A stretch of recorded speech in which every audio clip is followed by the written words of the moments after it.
What's the scariest you've ever seen? Story 1. I was sitting in my room watching TV, typical 9-year-old stuff. All of a sudden, I heard moaning and faint cries for help. I didn't quite understand where it was coming from, since it was so unfamiliar to me. At first, I thought it was my brother playing Perfect Dark, because my dad always joked to friends that people would scream in that game, much to my brother's annoyance. I wanted to see this in action, so I ran into my brother's room, all excited, only to find he wasn't there. I still heard it, though, and still couldn't grasp what was going on. I followed the sounds through the house and stopped at the door to the garage. Right then, my gut twisted as I realized what was happening and what would be on the other side of the door. I opened the door to find my mom on the ground with a puddle of blood around her head. She had been in the attic moving stuff around, tripped, and fell through an uncovered section to the garage floor 12 feet below. I walked up to her and couldn't say anything. She just let out, "Get Dad," and once it clicked, I ran downstairs to find my dad watching a movie with my brother at full volume. I told my dad, "Mom's hurt," and he responded, "What? What do you want?" I yelled, "Mom's hurt, garage," and my dad's eyes widened as he sprinted upstairs. I had never seen him run that fast before. She ended up being all right, just a broken collarbone and a concussion. The experience itself was scary, but the thought that I may have saved her life is even scarier. My mom told me afterward that when I found her, she was just about to lose consciousness. Had I not found her when I did, she would have passed out and not been able to call for help. My dad and brother couldn't hear her over the movie, so it would have been at least 2 hours before anyone found her. Now it's just one of those memories I randomly recall and think, "Oh yeah, that really did happen." But every once in a while, the memory makes my heart skip a beat. Story 2. I was at a friend's house spending the night. He lives in an upper-class neighborhood, $1 million homes, lots of land, houses are spread out. A few of us were watching a movie in his theater room when we heard someone walking around upstairs. We found it strange because it was 3 in the morning, so we went upstairs to check things out. At first, we thought it might have been one of my friend's parents, but when we went upstairs, all the lights were still off, and nobody seemed to be there. Keep in mind, he has a big house, so it took a few minutes to check all the rooms and dark corners and make sure all the doors were locked. Then we went back downstairs. About a minute after we got into the basement, we heard footsteps upstairs again, and we all thought somebody was messing with us. We crept back upstairs silently this time, and when we saw my friend's front door wide open, we all nearly lost it. His parents had been asleep the entire time, and because all the doors were locked before we went downstairs, that means somebody was in the house when we checked the first time. Story 3. I was stationed in Iraq at the time, at an Air Force base called LSA Anaconda. To get to the mess hall, you had to cross this rock field about the size of a football field with no cover. We were heading to eat one day when the incoming siren went off. Not the "a mortar is going to hit on the base" kind, but rather the "you better get cover immediately because this one is hitting within 1 kilometer of where you're standing." So my buddy and I bolted toward the nearest bunker, a big concrete slab where you could take cover. And just as we got to it, boom! A head and ear rattling explosion ripped through the air right in front of us. I hit the ground and knew I had been hit. It was just too close. I managed to stand up, still shaky, and there were pieces of rock in my hat. We didn't have to wear helmets while on post. When my vision cleared, I saw my buddy grabbing his throat and gasping for air. A piece of shrapnel had hit him right in the neck. From this point on, it was a blur. We got the medics over as soon as possible after trying to stop the bleeding, and they were able to get him across the base to the hospital. He lived. It missed his jugular by just 2 to 3 millimeters. For me, it was one thing to be outside the wire, where you were tensed up and always half expecting an IED to go off or a sniper to take a shot at you. But being on a relatively safe for Iraq base and having that piece ripped away like that, it was something else entirely. Story 4. This is a brief account of something I experienced almost a year ago in the warehouse where I work alone. No one I've told has believed me, but maybe you will. I work in a warehouse that my father purchased. He bought it for 25% of its cost from a farmer who seemed very eager to be rid of it. It's located in the middle of Mennonite country with no neighbors for half a mile. Look out the window. You see cornfields and scraggly trees. Cell service? Forget it. I work there alone, painting and preparing the front office for future use. To get there, you must go through a hallway from the main warehouse, into a secondary office, and then through another door into the front. I frequently hear bumps and thuds, and occasionally feel air movement in the warehouse. But I've always assumed it's from drafts or animals in the roof. The only thing that ever truly made me uneasy was that all the door locks are reversed. Whoever installed them didn't want to keep people out. They wanted to keep something in. It didn't get too unsettling until one day when I was in the front office and began to hear thudding again. I ignored it and kept applying masking tape to the door I was working on. But this time, it was accompanied by a screeching sound. Not loud, but definitely there. I tried to convince myself it was just a raccoon or squirrel that got inside. I kept working until I heard a slam. The door to the secondary office had been open, and it sounded like it had violently closed. I peeked around the corner and saw I was right. The secondary door was now shut. I tried to explain it away, thinking maybe a strong draft closed it, even though I knew that was unlikely. The thudding returned, this time close, very close. It now sounded like it was right on the other side of the door. I froze, my eyes locked on the door handle as it began to turn. The latch disengaged and the door slowly swung open. Wider, wider, and nothing. Nothing visible, no movement of air, just silence. A silence so dense it felt suffocating. Then the screech came again, clearly human this time, full of pain and anger, coming from the main warehouse. The door slammed shut. That finally broke me from my frozen state. I ran. I got into my car and drove until I had signal to call my dad. He didn't believe anything about the doors, but agreed the building had a strange feel. He said he'd meet me there. Half an hour later, we drove back together.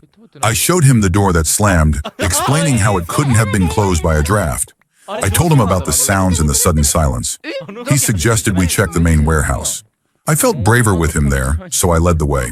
A bit of background. The warehouse used to be a furniture factory owned by a Mennonite farmer. They made handmade tables, chairs, and such. The floor was covered in thick dust from the woodwork. We entered the warehouse and saw nothing unusual. The dust was undisturbed, the windows locked. But one of the fluorescent light fixtures hanging from the ceiling was askew and swaying slightly. My dad grabbed a stepladder to check them out. He held it while I climbed up to steady the light. That's when I saw it. On top of the light was a handprint, fresh, inhumanly large.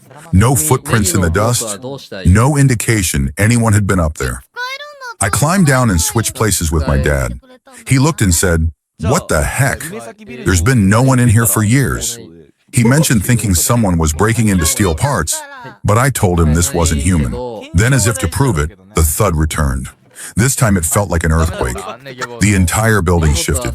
The deep, pounding thud was followed by the screech, so loud it seemed to come from the walls themselves. We ran. I haven't gone back. My dad hired someone else to finish the work and has since moved into the office.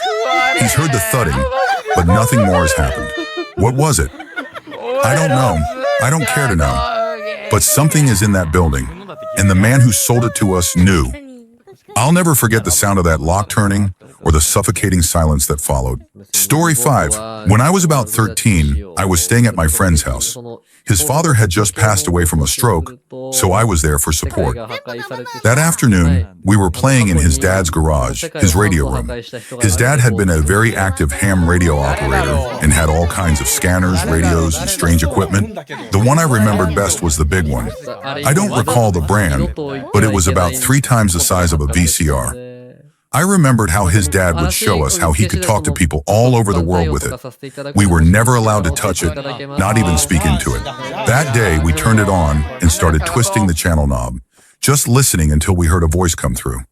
I remember hearing shouting preachers, thumping their Bibles, doing their usual thing. There was even a guy from Canada who told us to get off the radio because we weren't licensed. For some reason, I thought he could track us, so we quickly turned it off and ran inside to play video games. Later that night, we got bored and snuck back into the garage to see what else we could hear. Same kind of content, more preachers, more static, even a drunk guy who cursed at us. At one point, we came across a number station that creeped us out, but we kept turning the dial anyway. I remember seeing on the LED display that we were somewhere in the 3.8 megahertz range. My friends started making fart noises over the mic, like the immature kids we were, laughing. And then suddenly a voice came through. The best way I can describe it, it sounded like James Earl Jones mixed with that eerie voice from the Mothman movie with Richard Gere. He laughed and said, and I remember this exactly, "Caleb and Tex Surfer, y'all cut it out, you crazy kids. I'm trying to enjoy my vacation on the moon. He knew our names. We had no idea how. We had never heard that voice before. Then he started talking about things only we could know, stuff no one else knew. He mentioned my mom's car overheating, which hadn't even been taken to the shop yet. Caleb asked how he knew, and the guy just laughed. Caleb tested him and asked what the home phone number was. The man got it right. We were terrified. Then he started going on and on about bizarre things. At one point, he ranted about how much he hated ketchup, said it again and again. Then he told my friend he was on the dark side of the moon, repeated it like 20 times.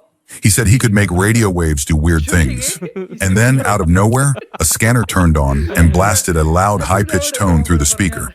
We freaked out and ran to get his mom. She came out to the Radio Shack, and suddenly the man said, in a really angry voice, "You think Susan can save you?" She had no idea who it was, but he got her name right. She was shocked and kept asking if we were playing some trick. Then the voice said something that hit her deeply. "Susan, your mother wasn't the best cook, I'll tell you. These cookies suck. Good thing no one here has to eat them." Her mother had died when she was just 7. Susan freaked out and told us to go inside. She stayed in the shack for about 30 minutes. When she came back, she was pale as a ghost, crying, visibly shaken. To this day, she refuses to tell us what the man said to her. She freaks out every time we even mention it. After that, the radio and all the equipment were packed up. Never powered on again. The antennas were removed. I still don't know what happened that night, but it's the most frightened I've ever been. All 3 of us ended up staying at my mom's house. Susan and Caleb stayed for the entire week. My mom's kind of on the fence about the whole thing, but she agrees something happened. We just don't know what the man said to Caleb's mom, but whatever it was, it still haunts her. Story 6. Not seen, but heard. I grew up in a small rural town in the mountains. One night, when I was about 16 or 17, a couple of friends and I drove to another guy's house. There wasn't any space to park in front, so we had to leave the car up a dirt road and walk about a quarter mile to get there. It was late, around midnight, pitch black.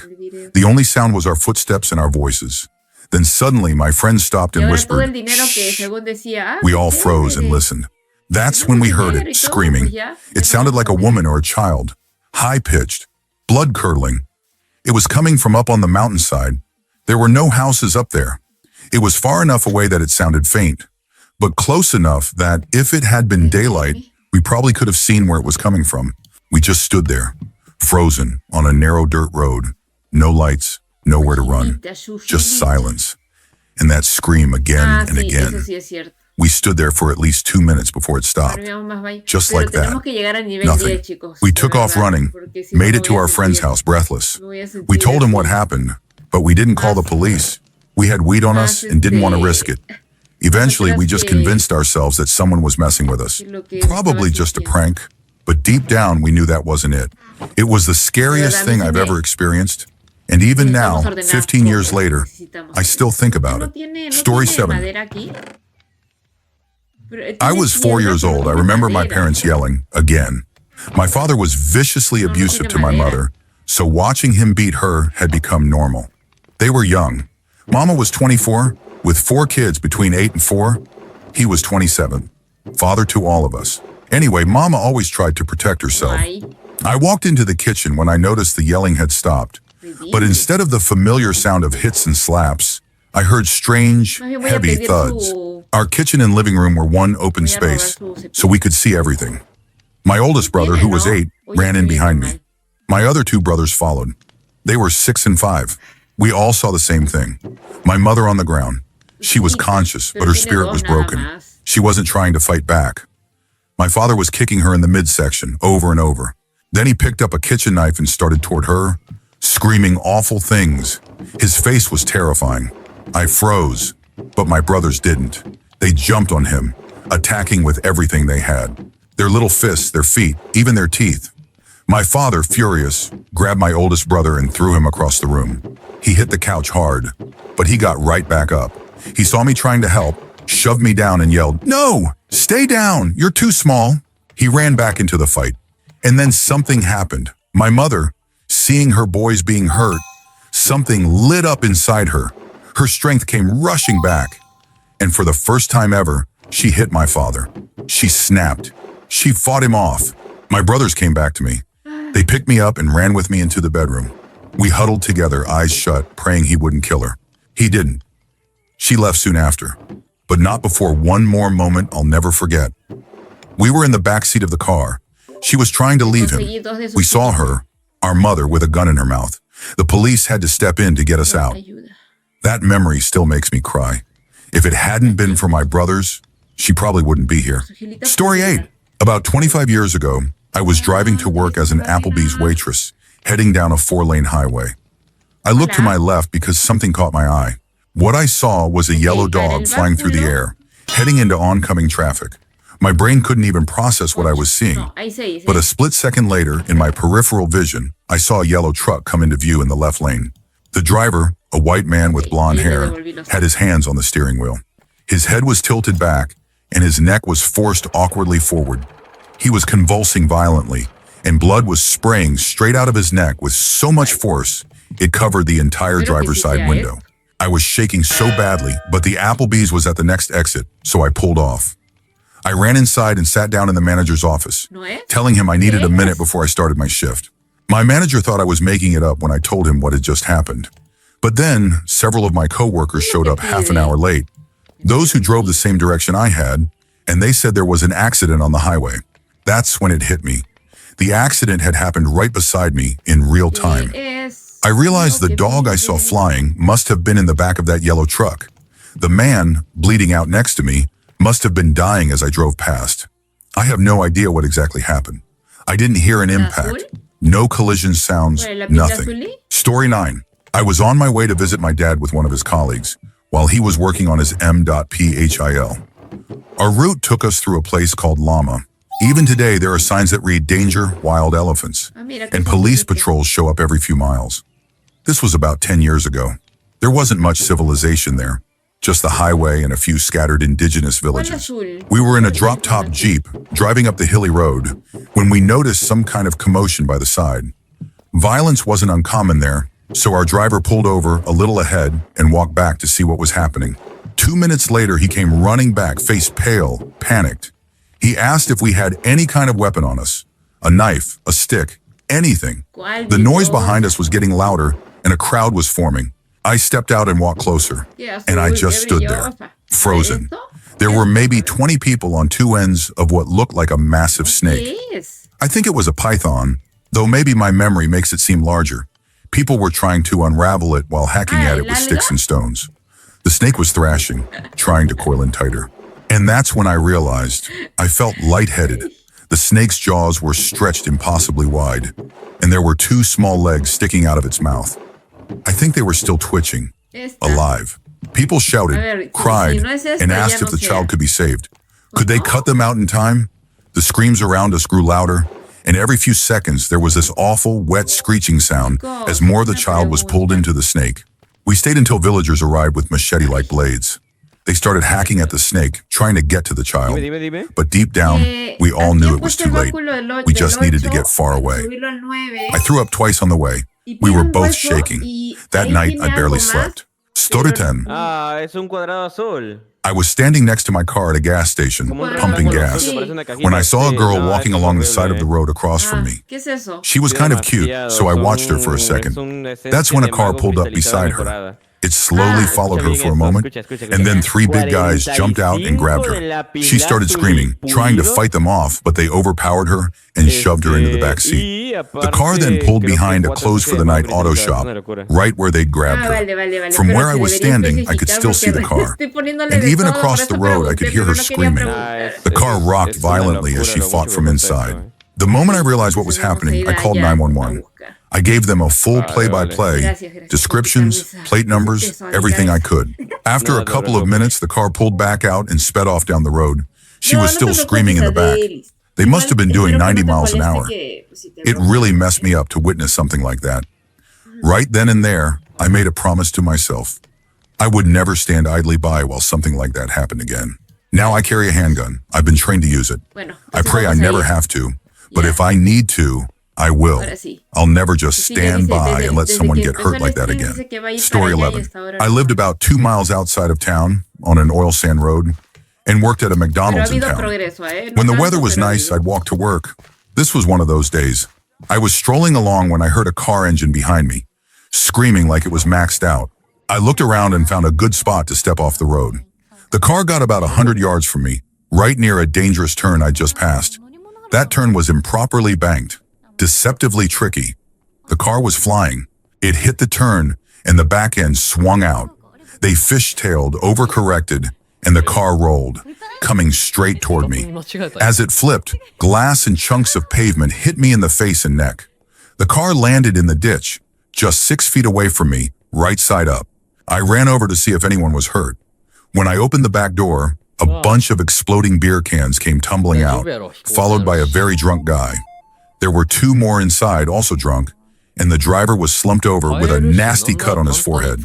All 3 were fine, just minor injuries. All 3 were arrested for DUI. And me, I was late for work. But honestly, compared to how late I could have been, I'll take it. Story 12. Before I knew what sleep paralysis was, I was just drifting off to sleep, right on the edge between consciousness and being out, when I saw the door to my room crack open, just slightly, and I could sense something come in, an evil spirit. It was invisible, but I felt it. As it moved toward my bed, I wanted to scream, to jump up, anything, but my entire body was frozen. My eyes were open, but I couldn't move. I couldn't even make the tiniest sound. Internally, I was fighting, begging my body to get up, right now. But nothing worked, and that malevolent spirit kept coming closer, slowly. Just as it got beside me, just as it was about to do something, I finally broke through. My arms shot up to protect myself, and I let out this tiny whimper because my throat was almost shut from the stress. And then, just like that, it vanished. The room felt normal again. I looked at the clock. I had only been asleep for 15 minutes, and strangely, I felt calm. Despite everything that had just happened, I rolled over and fell back asleep. I remembered it all, clear as day. The next morning, it happened one more time after that, and that's when I finally learned about sleep paralysis. Turns out this happens to people all the time. Still, that was the most afraid I've ever been. Even though it only lasted a few seconds, it felt like hours. Story 13. Right out of the academy, within the first few weeks, I ended up chasing a shooting suspect through a rough neighborhood. We were following leads and ended up cutting through a backyard where he'd last been seen. I hopped a fence and found myself in an alley full of needles, trash, feces, you name it. Gun drawn, tack light on, I started moving through the alley. I found a door leading into the basement of a public housing building. It opened just a crack, chained from the inside. As soon as I pulled it open, this massive pit bull launched at the gap, barking like crazy. It scared the life out of me. For a second, I couldn't breathe. I remember thinking, the way that alley looked, it reminded me of something out of a Resident Evil game. It was one of the scariest moments of my life. At any second, that guy could have popped out and lit me up. And the dog? That was just the cherry on top. Honestly, I'm surprised I didn't have brown stains in my boxers. Eventually, they found the suspect hiding under a car down the street. And I learned an important lesson that night. Never go anywhere alone. Always tell your partner where you're headed. Other than that, sometimes the hardest part of law enforcement is the dead you do encounter. Some of them hit you emotionally, and they make you go home and hug your family a little tighter. Story 14. Back in June of 2007, I lived in a trailer park. And if you've ever been in one, you know, they're usually way too close together. The area I was in wasn't the best. Lots of drugs, violence, bad stuff. One of my neighbors, before I moved in, was almost beaten to death with a hammer over a giant ball of crack. So hearing gunshots, not unusual. We were used to it. Most of the time, we didn't even call the police anymore. No one did. So one night we heard a very loud shot, but again, we didn't report it. Just figured it was more of the same. Fast forward a week, and the trailer park started to smell off, which, to be fair, wasn't strange. The whole town had a bad smell, and the park wasn't exactly clean. 2 more weeks went by. That's when we realized we hadn't seen or heard our neighbor in a long time. The last time we heard him was the night of the shot. His music had been blaring, but we didn't put it together at first, and the smell kept getting worse. It was like a mix of rotting garbage, dead fish, and sour body odor. By what would have been the start of the 4th week, I was convinced he'd just gone on vacation and left some gross fish or meat on his porch. He fished a lot. I walked up to his place and saw the curtain slightly open, but it was too dark inside, and I didn't have a flashlight. I leaned toward the porch, but his trash can wasn't even there like usual. That gave me a weird feeling, so I backed away and left with my friend to enjoy the day. Something in my gut didn't feel right. A few hours later, I got a call from another friend, someone who lived on the other side of that trailer. They said they called the cops because of the smell. And sure enough, the neighbor had been dead in his trailer. That was him we'd been smelling. It was mid-June, hot. His trailer had been locked up. No wonder the smell was so unbearable. I'd been feeling sick for days, no appetite. Never once thought it was from inhaling those toxic fumes.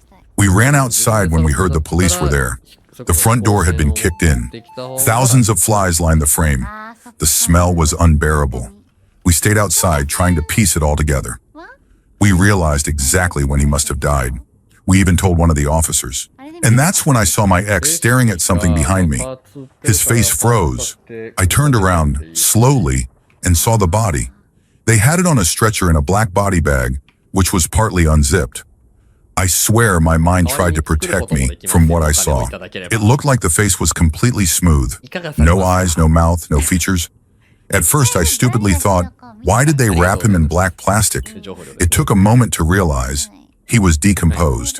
The man had been white, but the heat had turned his body black. You could even see where the bullet had exited the trailer, right through the front. If I had used a flashlight to look in that night, I might have seen him. It was the scariest thing I'd ever experienced. It messed me up for a long time. I couldn't sleep without pills. I couldn't stay home alone without panic attacks. If we came home late, I had to be sandwiched between two people with guns just to walk inside. And my ex? He didn't care. He refused to move because the rent was cheap. Didn't bother him one bit that someone was murdered right next door, or that the trailer on the other side was abandoned and still stained with blood from another attack. I was on the edge of losing my mind, but somehow I pulled through. Eventually I got out. Got rid of him too. He still lives there. Good luck to him. Story 15. You know those generic jack-o'-lantern trick-or-treat baskets you can buy around Halloween? Back when I was a kid, my mom wanted to use those to cover the outdoor lights leading up to our front door. If you cut out the bottom, they fit perfectly around the bulbs. So the next day, my dad went out and bought a bunch. He grabbed a big old knife and started cutting out the bottoms. My sister and I were standing in the living room, watching him while he talked to us. And then it happened. He went to cut one of the pumpkins and must have used too much pressure. The plastic buckled and splintered down one side. The knife slipped straight through and sliced open his hand, from the web of his thumb all the way down to his wrist. Blood started pouring, dark red, thick, and my dad didn't even notice it at first. When my sister and I screamed, he just looked at us, totally confused, and said, "What?" Like we were overreacting. Then he looked down, saw his hand, and immediately jumped up yelling, "Debbie, Debbie, come quick." My mom ran in, saw him dripping blood, and she just lost it. I followed them into the kitchen, panicking, convinced my wonderful dad was going to die. He passed out from the blood loss while my mom tried to hold him up. She shouted at my sister and me to go get the neighborhood. Thankfully, we lived in a tight-knit community. My dad's friend, who was an army medic, and about 5 other adults were already outside chatting 2 doors down. They rushed over and took charge. They handled the bleeding and sent my sister and me to stay at a neighbor's house. Working midnights now, I doubt anyone will read this far down a thread, but that memory still gets to me. Since then, I've learned how to stay calm and professional in traumatic moments, even when someone I love is the one bleeding. Story 16. I had just graduated college and landed my first job, seasonal work. I arrived at the site, got assigned my living quarters, and was excited for my first day. After settling in, I set my alarm for 6:50 a.m., got comfortable, and dozed off. Around 6:30, I was awakened by the sound of rustling leaves and breaking twigs outside my tent. I figured people were getting up and making breakfast. I stayed in my sleeping bag for a moment, soaking in the warmth, trying to build the motivation to get out into the cold Alaskan air. That's when my 8x10 wall tent shifted. I froze, waited, told myself I imagined it. Then I sat up on my cot, positioned along the right wall of the tent, and stretched. And suddenly something appeared. It was like a scene from a horror movie. The side wall of my tent bulged inward, like rubber, with the distinct outline of a massive set of nostrils. The bulge stopped inches from my shoulder, and a huge cloud of hot air blasted through the fabric, followed by two loud sniffs. I froze solid, trembling in fear. A bear, a massive bear. Not just near my tent, it was on it, and it could smell me. After sniffing for a few seconds, it placed its front paws on the top of the tent and started shaking and clawing, gently, but enough to test the structure. I thought I was going to die. Terrified, helpless, I yelled, "Get out!" in the lowest, loudest tone I could manage. That startled the camp dog, who immediately began barking, and the bear took off. I kept yelling, "Bear!" until my campmates showed up with guns. That was night 1 of 120 days in camp, and the beginning of a long bear saga. Story 17. This happened during a night of drinking. A girl and I were standing on a balcony, smoking a cigarette. My place was on a hill, so across the street was just a steep slope, a sidewalk, and a single streetlight. We were fooling around, talking, and just enjoying the moment when we both looked over and saw someone standing directly under the streetlight, not moving, just staring in our direction. It was far enough away that we couldn't see details, but close enough to feel watched. It was deep in a quiet neighborhood. No one was ever out walking that late. The only noise was our own voices. We laughed it off at first, figured it was someone walking who happened to stop. But when we looked again a few moments later, the person was still there, unmoving, staring. My stomach dropped. The longer we looked, the worse the feeling got. That creeping, anxious feeling. We backed away from the light of the balcony and hid inside for a few minutes. When we returned, the person was gone. I searched up and down the street. There were no parked cars, no shadows, no movement, just emptiness. I'm not saying it was a ghost, but to this day, I don't know what it was. Easily the creepiest moment of my life. Story 18. 2 years ago, I was driving to a friend's place to drop off my Where's Waldo costume. He wanted to wear it at school the next day. I had been putting it off for over a week, so I finally decided to do it. It was about 6:15 p.m. We live in a pretty rural area, and his house is surrounded by woods. I wasn't worried. I'd had my license for over 6 months. No accidents, no tickets. Just a little rain, not enough to be concerned. About 3/4 of the way there, the road takes a sharp turn to the left and drops, kind of like a corkscrew. It narrows a lot. On the right is a 10-meter drop. On the left, a solid stone wall. As I made the turn, I saw a man running, back toward me, down the road. I couldn't see much in front of me because of the curves. And then, just ahead, a car stopped in the middle of the road. No room to pass. Nowhere to go. I slammed on my brakes, but with the rain, I started to skid, straight toward the man. It happened so fast. He hit my windshield hard, flipped over the top of my car. It all took maybe 5 seconds. I jumped out in shock, looked around, but he was gone. He'd gone over the edge. The driver of the stopped car was having a mild panic attack, muttering, "Steve, Steve." I ran down the hill to look for him, yelling at her to call 911. After 5 minutes, I found him, pale, cold, barely responsive. I kept yelling, and eventually he moaned. I was 16, still not sure how I did it, but I carried him up the slope, back to the road. His shirt was torn to shreds. I gave him my jacket. That image still haunts me. As I helped him sit up, I saw his back, 2 deep cuts, and beneath them, I could see nearly every vital organ in his body. I quickly covered him and waited for the paramedics. The authorities showed up, questioned me, and my dad drove me home. I didn't sleep that night. For weeks after, I'd wake up crying, randomly in the middle of the night. I didn't drive that road again for over a year, and honestly, I still avoid it when I can. Story 19. I was walking my dog around the neighborhood. About 2 blocks away, I came upon a house with a long gravel driveway. I didn't know the people who lived there. I noticed a car parked in a strange position, like the front tire was flat. Then I saw what I thought was a rolled-up rug or tarp under the front tire. As I got closer, I realized it was a man. He was pinned underneath the car he'd been working on. The jack had failed, and there was no backup support under the car. I ran to him, dropped my dog's leash, and started screaming for help. I was trying to lift the car, but he wasn't responsive. His wife came outside in a bathrobe, and I shouted at her to call 911. My dog, riled up from my yelling, started barking at the man on the ground. Within minutes, other neighbors rushed over. Together, we managed to lift the car, but it was too late. The man had died. It was awful. I never walk past that house anymore. And every time I see his wife drive through the neighborhood, I feel this overwhelming guilt, like somehow I failed her. Story 20. I work in New Mexico flying aircraft for part of the year. During the assignment, there are usually 3 pilots stationed there. One of the pilots woke up one day with flu-like symptoms and blood in his urine. Over the next day or two, things got worse. Eventually, the other pilot took him to a local doctor. This was in a town with fewer than 1,500 people. I was at the base when I got a frantic call. Prepare the aircraft immediately. We had to medevac him to the nearest larger city. During the entire flight, I kept looking back at him. He was barely awake. It was decided that he needed to get to a proper emergency facility, and fast. His parents were told to catch the next flight. He was bleeding internally and no one could figure out how to stop it. Not even 30 minutes after we landed, he was rushed into surgery. His spleen had ruptured and dumped 3 liters of blood into his abdomen. It was a close call. He made it. Emergency surgery saved his life. If we hadn't acted quickly, if he had stayed in that small town, he would have died. No question. Later, he was diagnosed with a rare blood disorder that only a tiny percentage of people worldwide have ever been diagnosed with. Thinking back on it still gives me chills. Story 21. I was driving around with some friends one night, around midnight, and I really had to use the bathroom.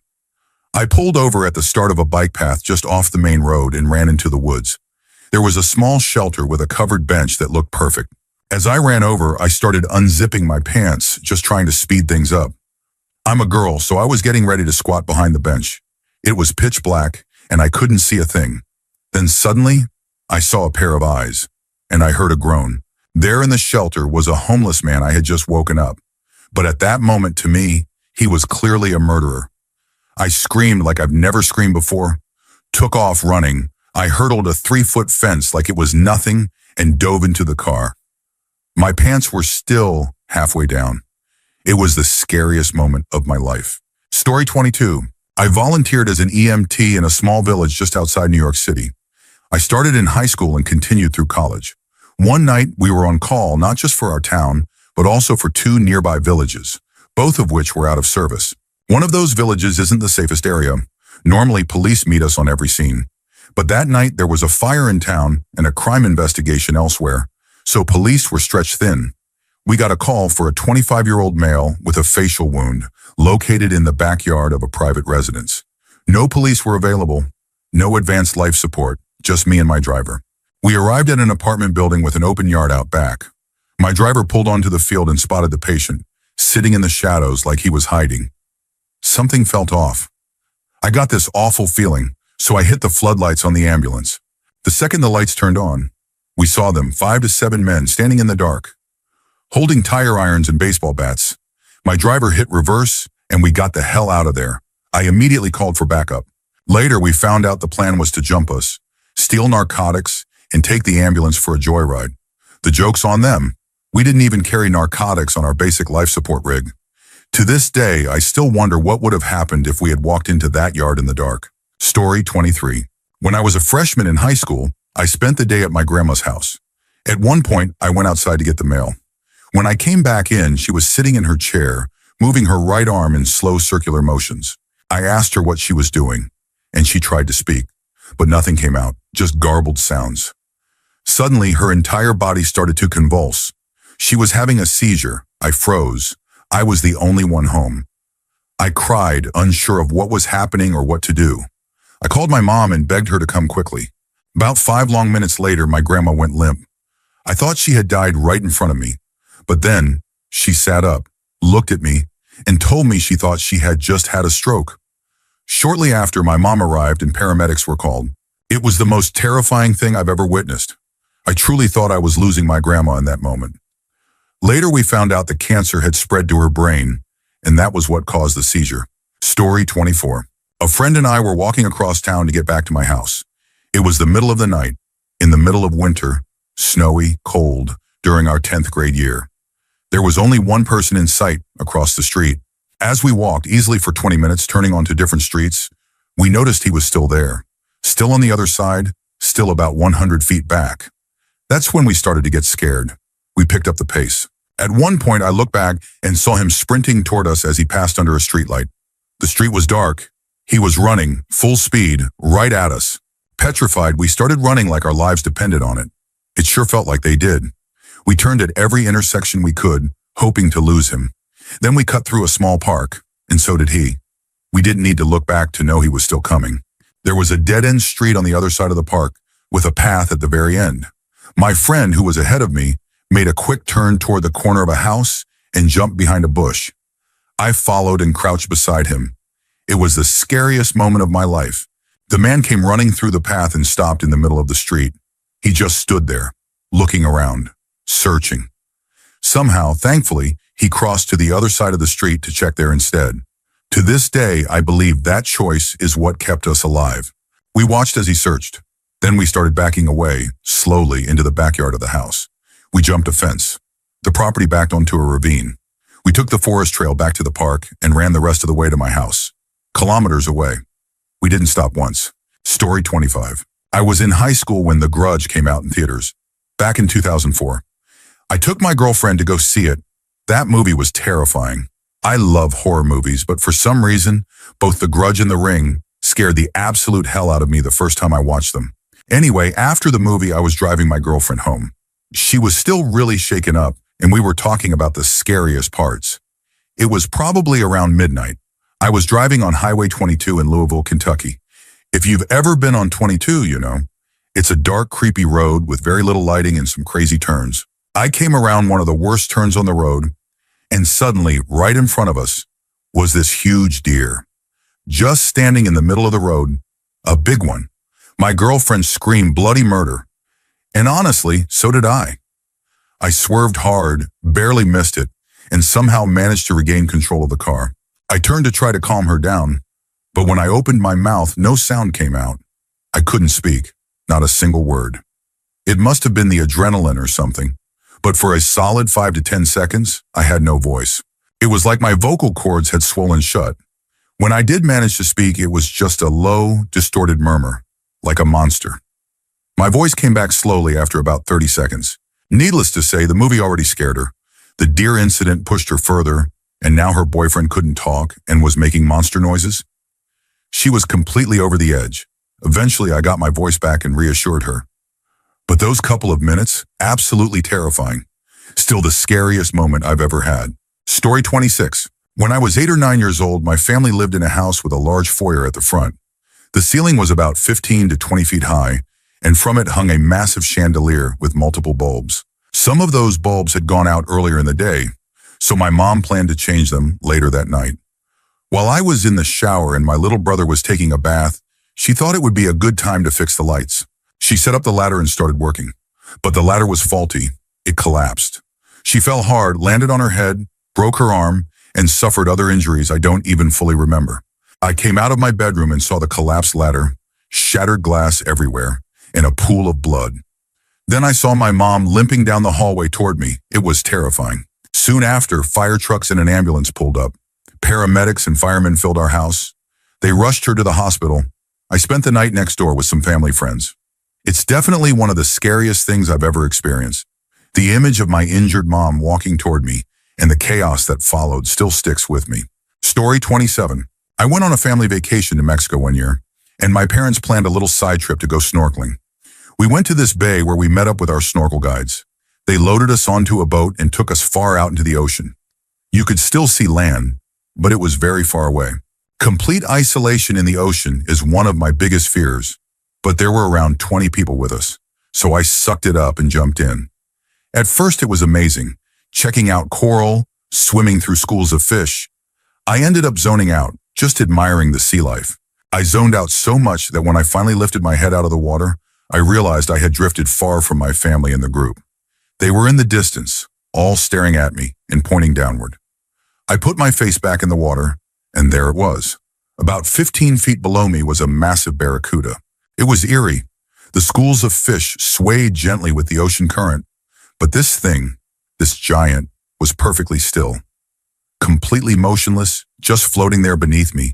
I've never swum faster in my life.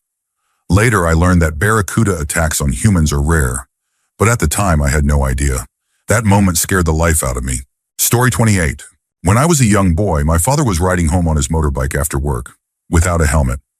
I used to play at the end of the driveway on my big wheel, racing up and down the sidewalk. That day, as my dad rounded the corner at the end of our block, a car swerved out to pass another that had stopped at the stop sign, hitting my dad's bike head-on. I remember the noise, the crash, the yelling, the sirens. I remember people shouting and talking all around me as I sat frozen on my big wheel, just staring at my dad bleeding on the road. I remember watching his body convulse as someone tried to roll him over. It all felt like I wasn't even there, like I was watching someone else watch it happen. An ambulance must have been nearby because it arrived almost instantly. Still, it felt like forever that I sat there, staring at that horror. Then Liz, our neighbor, ran over and wrapped her arms around me, pulling me away. My mom later said I didn't move or say a word until Liz touched me. Then I started to scream. The memories come in flashes, like a Picasso painting, surreal, distorted. I used to have nightmares of things erupting from my dad's bleeding head, turning into monsters. He lived, but was partially paralyzed and needed years of therapy to recover. And he changed. I remember a warm man with a big mustache, but after he came home, he was cold, hard, his eyes always looked so sad. Story 29. Two moments. The first, I was 11 years old, riding my bike around town with my buddy Mikey. We lived in a rough area, so seeing gang activity wasn't exactly rare. That day we passed by two groups screaming at each other. We stopped to watch, curious. Then one of the men pulled a knife from his jacket and started stabbing another guy. Over and over, at least 15 times. The man being stabbed collapsed instantly.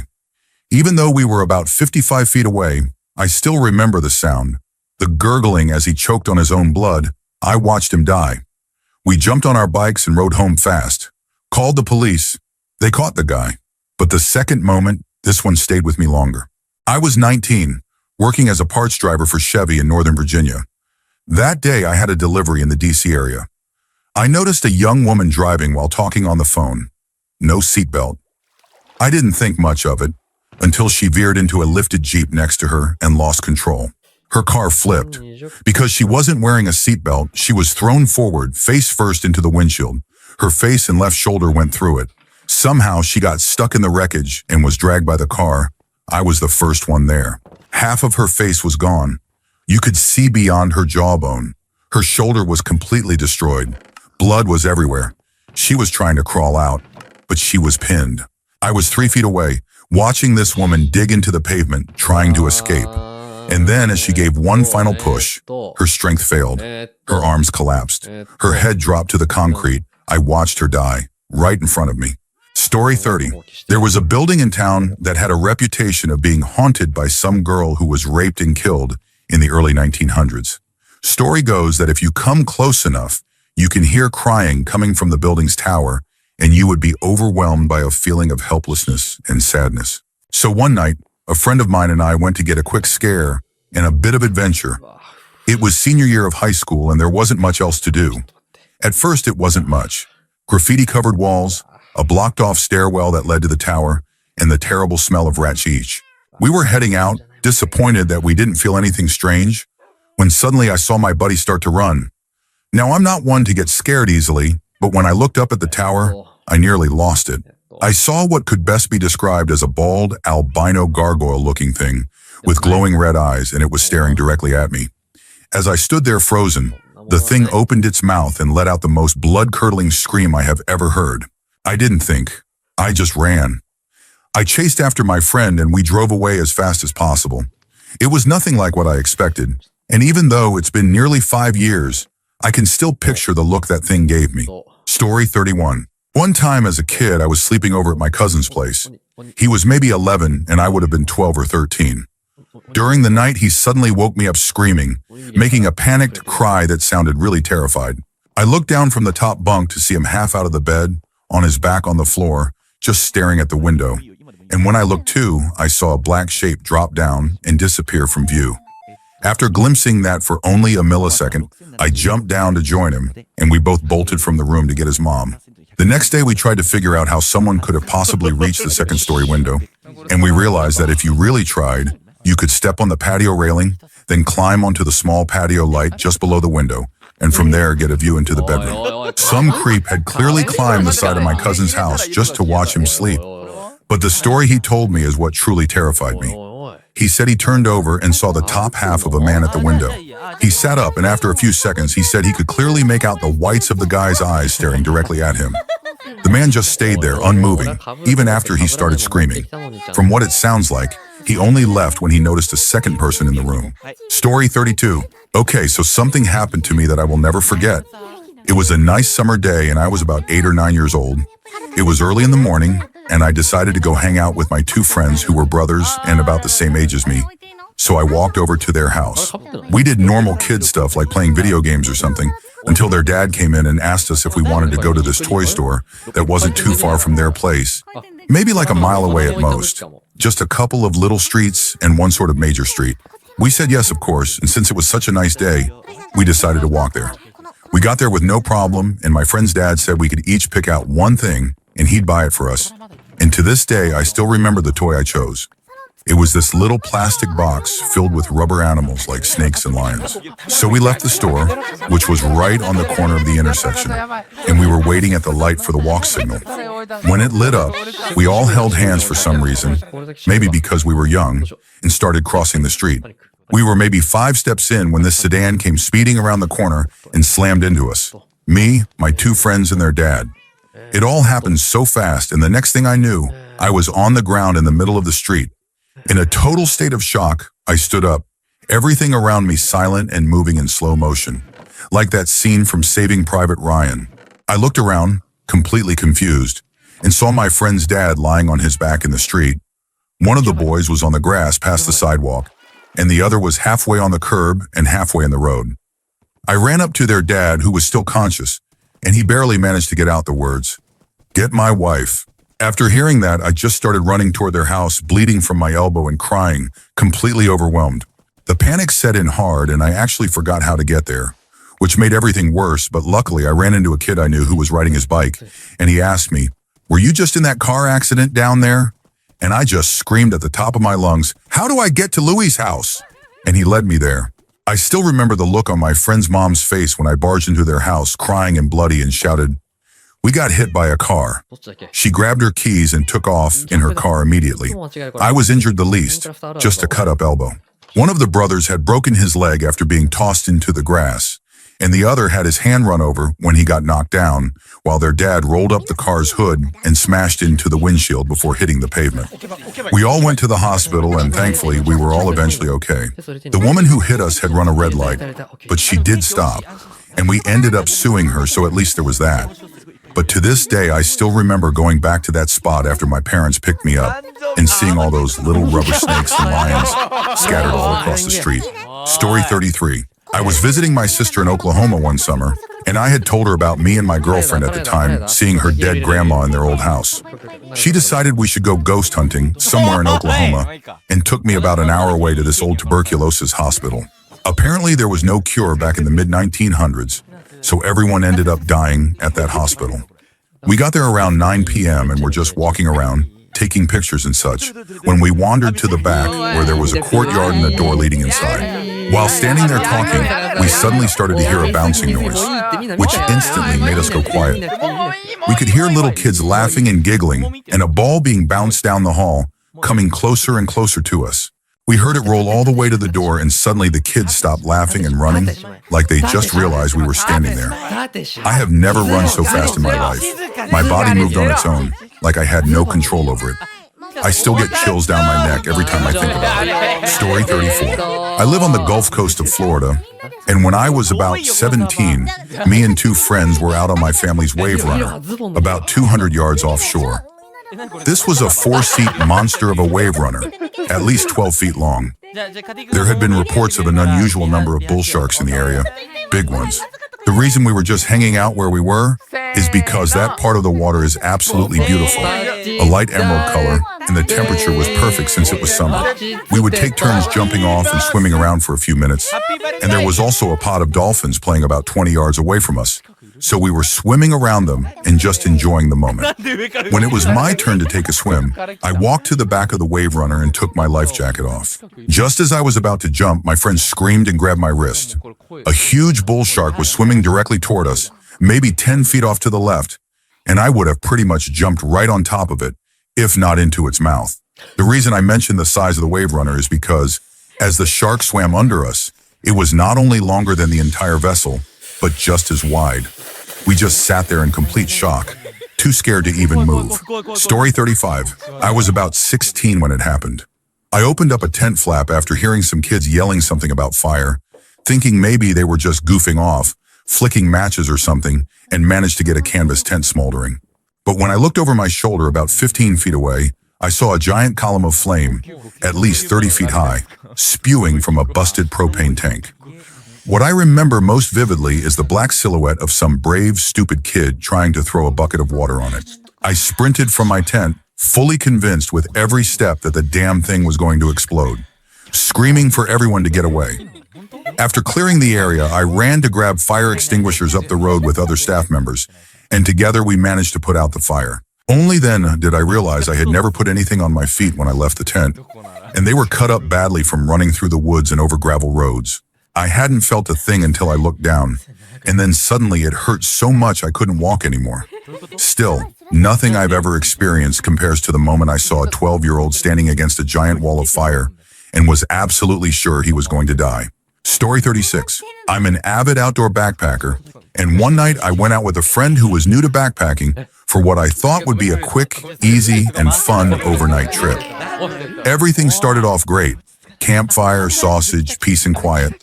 We went to sleep in a wooden shelter we had stumbled upon during a previous day hike. This shelter wasn't on any maps, and we were pretty deep in the woods, about an hour hike from where we parked, and then another hour drive back home in southwest Sweden.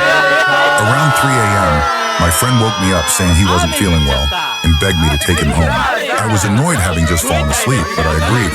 What are friends for?